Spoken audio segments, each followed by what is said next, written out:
An inspiring story about one family who opened up their home to a teen in need and helped him turn his life around. 2 years ago, Mack White was more than 92,000 juveniles serving time in prison in America. But when he was released, one Texas family decided to give him a home and a second chance.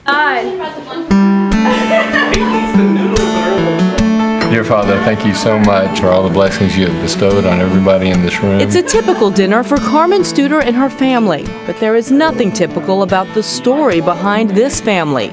Mack White, someone Carmen considers her third child, was in a very different place just 2 years ago. Fate and kindness have changed his life forever. My family had previously taken in kids. We were very used to helping or mentoring kids. Now, we've never taken in an ex-felon.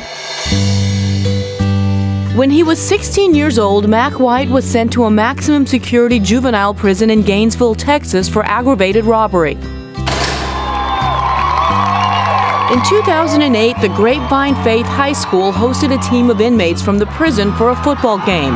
At the urging of the high school's coach, half of the cheerleaders cheered for the inmates, and fans in the stands did as well. Mack White was a manager for the inmates' football team.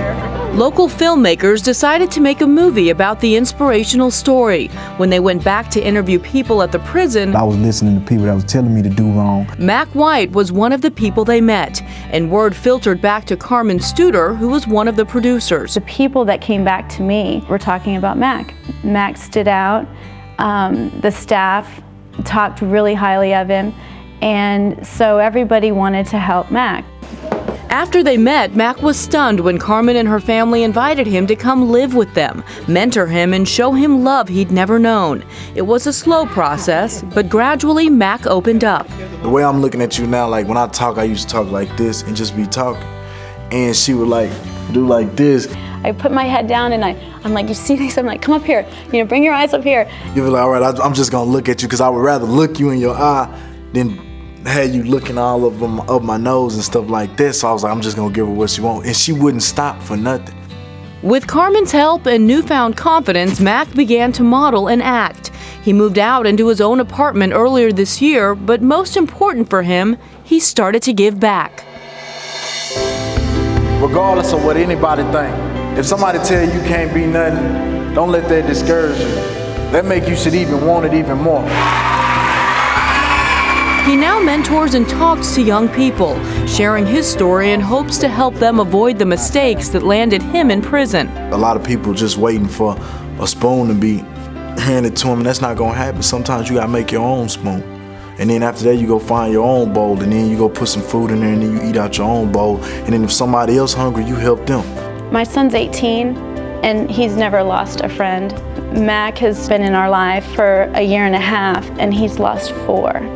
I think that kind of explains the urgency. I've always had the presence that I have now. It's just Carmen just helped me find it. I never knew where it was at, but I knew it was always there. But she found it for me. I have a purpose that's bigger than me, and it is so much fun. And I think that people miss out on a lot by not opening their hearts and helping people, because there's so many kids that don't have anyone. They just need love and compassion, and consistent love and compassion, someone that's there no matter what.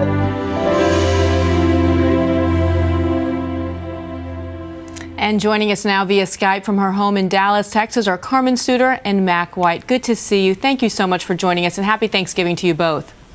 Happy Thanksgiving to you too. It's such an inspirational story, but Mack, I want to begin by asking about your life prior to meeting Carmen. Tell us a little bit about that, and where were you living? I was staying with my dad when I got out of jail, and he was one of the main ones, him and my grandma, that supported me while being incarcerated. He was there for me during my court dates and stuff like that. And what did your dad and grandmother think about your move into Carmen's home? Well, my dad, he was like all the way supportive of it. He told me he'd seen a lot of crazy things in his life, but he said he'd never seen anything like this. And he said, if they can give you something that I can't give you, then take it. And he was all the way to support me for that. And some sound advice from your father. Carmen, you had initially not intended on inviting Mack to live with you. What changed your mind? I would say two things. One, Mack's honesty, but the other one was that he had such a passion, not only for and a hunger for life and making the world a better place, but he wanted to reach back and touch other people's lives. He was very concerned about his fellow inmates. And Mack, what was that moment like when Carmen first invited you to live with her? And describe that first night when you slept at the home. The first time when they offered it, it kind of hit me by surprise, and it was kind of like a too good to be true type thing. So I had to really let it register in my head to let it sit there and like it's like really happening. And then the first night was kind of uncomfortable because I didn't know them, they didn't know me. So I think everybody was kind of like scared in a way, like they watching their back and then I'm watching mine. So everybody in the house probably locked their doors. and Carmen, you mentioned that Mack is your third child now, but you do have an 18-year-old and a 13-year-old. Describe what Mack has done for them and how he's changed and helped their lives.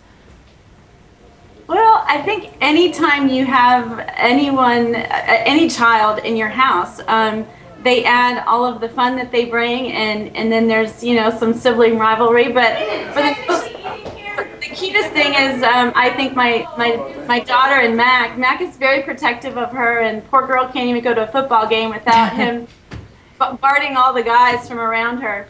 Well, he is the protective big brother now. Well, we appreciate you joining us. Such an inspirational story. It really makes me feel proud to be a Texan myself. And Mack, I know that you are an inspirational teacher now. You're a model as well, and you're model parents. Thank you for joining us.